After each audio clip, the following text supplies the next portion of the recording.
Vou falar hoje sobre o falo. Sigmund Freud fala o falo e o pênis. Freud não distingue entre o pênis como um órgão corporal real anatômico e o falo como um significante de diferença sexual. A fase fálica chamou o período em 3 e 5 anos de idade. A fase fálica denota o estágio de desenvolvimento em que a criança ou menina conhece apenas um órgão genital, o pênis. Nessa fase, crianças de ambos os sexos são dominadas pela questão de quem possui o pênis e questão relacionada ao seu gozo masturbatório, gratificação.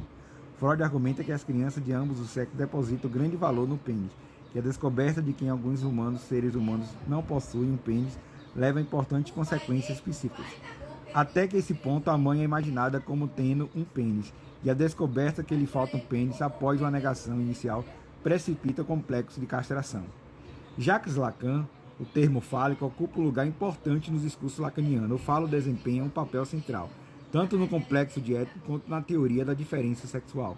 Não pênis. Lacan geralmente refere o uso do termo falo em vez de pênis a fim de enfatizar de que, de respeito à teoria psicanalítica, não é o órgão genital masculino em sua realidade biológica, mas o papel que desempenha este órgão na fantasia.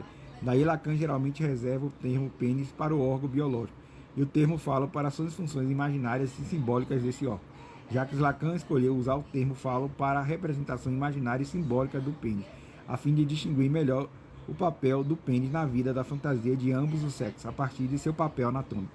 O falo como significante. Lacan se concentra na função de falo como significante da falta e da diferença sexual. O falo na teoria lacaniana não deve ser confundido com o órgão genital masculino. Embora claramente carregue essas conotações, o falo é antes de tudo um significante e um sistema de Lacan, um privilégio geado quem tem. O falo opera em todos os três registros de Lacan, o imaginário, o simbólico e o real. Como seu sistema de desenvolver, torna-se um único indivisível significante que ancora na cadeia de significação. Na verdade, é um significante particularmente privilegiado, porque ele inaugura o processo de significação em si. O complexo de Édipo, o falo, é um dos três elementos de um triângulo imaginário que constitui a fase pré-épica. É um objeto imaginário que circula entre os dois elementos, mãe e filho. A mãe deseja esse objeto e a criança procura satisfazer seu desejo por identificação com o falo ou com a mãe fálica.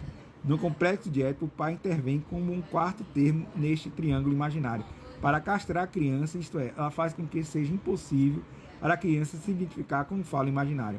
A criança então é confrontada à escolha de aceitar a sua castração, aceitando que ela não pode ser o falo da mãe ou rejeitá-la. Para Lacan, o falo não é ser equiparado com o pênis, e sim como um significante que desempenha uma função diferente em cada uma das três ordens, o imaginário, o simbólico e o real. A diferença sexual. Lacan afirma que ambos os meninos e meninas devem assumir a sua castração, no sentido de que cada criança deve renunciar à possibilidade de ser falo para a mãe. Essa relação com o falo é estabelecida sem levar em conta a diferença anatômica dos sexos. A renúncia por ambos os sexos de identificação com o falo imaginário abre caminho para uma relação com o falo simbólico, que é diferente para o sexo. O homem é tão falo simbólico, mas precisamente ele não é sem tê-lo. Mas a mulher não é isso e é explicado pelo falo de que o homem só pode reivindicar o falo simbólico, na condição de que ele assumiu sua própria castração, desistiu de seu falo imaginário, pelo fato de que a falta do fato simbólico na mulher é também uma espécie de posse. O status de falo real, imaginário e simbólico. Lacan fala do falo real, do falo imaginário e do falo simbólico. O falo real foi observado por Lacan, geralmente usa o termo pênis para denotar o verdadeiro órgão biológico e reserva o termo falo para designar as funções imaginárias e simbólicas desse órgão. Ele não mantém sempre esse uso, ocasionalmente usa o termo fato real e os termos fato simbólico e pênis simbólico. O falo imaginário, quando Lacan primeiro introduz a distinção entre pênis e falo. O falo refere-se a um objeto imaginário. Essa é a imagem do pênis. O pênis imaginado como um objeto que parte que pode ser separado do corpo por castração. A imagem fálica, o falo imaginário, é percebido pela criança na fase pré-ética como um objeto que deseja da mãe, como aquilo que ela deseja para além da criança. A criança pretende, assim, se identificar com esse objeto. O complexo de Édipo e o complexo de castração envolve a renúncia dessa tentativa de ser o falo imaginário. O falo imaginário é escrito em pH minúsculo e a álgebra lacaniana, que também representa a significação fálica. A castração é escrita com O menos e I minúscula. E o falo simbólico, o falo imaginário que circula entre a mãe e o filho serve para instituir a primeira dialética na vida da criança, que, embora seja dialética imaginária, já abre caminho em direção ao simbólico, uma vez que o argumento imaginário é circundado muito mais pela maneira de um significante. O falo torna-se um significante imaginário. Assim, as formulações de Lacan sobre o falo imaginário no seminário 1956-57, acompanhada por instrução que é falo também é um objeto simbólico. O falo é um significante. A ideia de que falo é um significante é retomada e desenvolvida no seminário 57 e 58 e torna um elemento princípio da teoria de falo de Lacan depois disso. O falo é descrito como significante do desejo do outro e significante de gozo. Esses argumentos são apresentados de sua forma mais definitiva no artigo de Lacan, A Significação do Falo.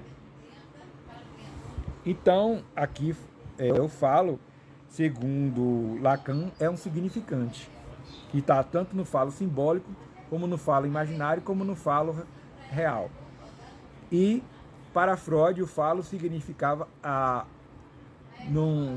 potência-poder, né? Era uma potência-poder, e não só um órgão sexual.